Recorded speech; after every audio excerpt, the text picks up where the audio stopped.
Several of my earliest college professors promoted what Dr. Gloria Ladson Billings explicates as the third tenet of culturally relevant pedagogy, critical consciousness, which emphasizes utilizing skills learned in school to ameliorate real-world problems. For example, one of my earliest college professors from UC Berkeley's African American Studies Department enacted this tenet within his teaching praxis. This particular professor knew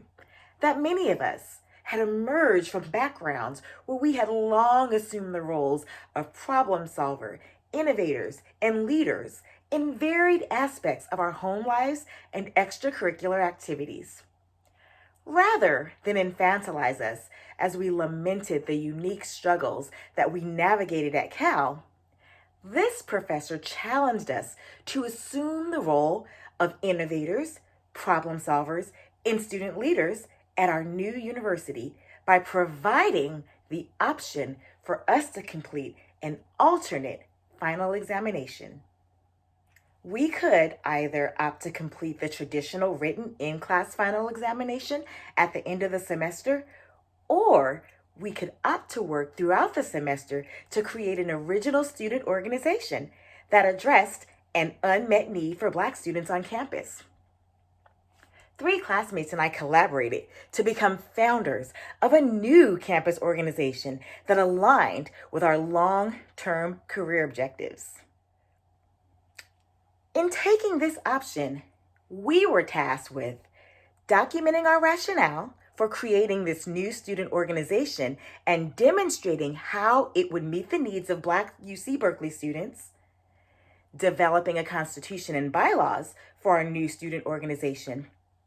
as well as publicizing and conducting the first series of meetings and recruiting students to join our new campus-based organization.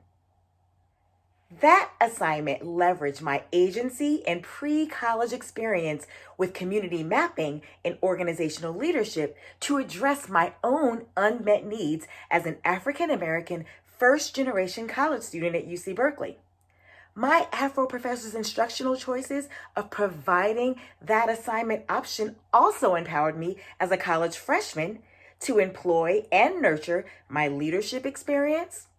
written communication strengths, and public speaking skills to create an original campus-based student organization and breathing life into it.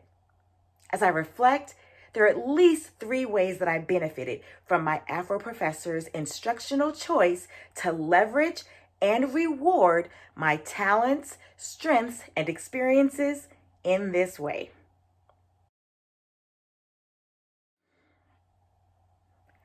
First, it satisfied my final exam assignment for this introductory African American Studies course because it created a new campus-based student organization designed to benefit Black UC Berkeley students.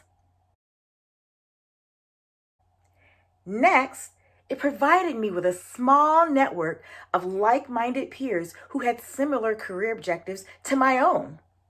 Some of the relationships that I developed through that network continue to deepen decades later. And finally, it provided all of us with a platform to begin identifying and gaining access to information, guest speakers, mentors, and resources to address our unmet needs as Black students at Cal.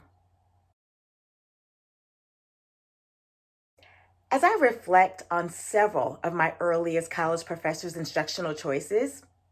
how they promoted my critical consciousness, and how they used their platforms as professor to leverage and reward me and my peers for the talents, strengths, and experiences that we brought to Cal with us,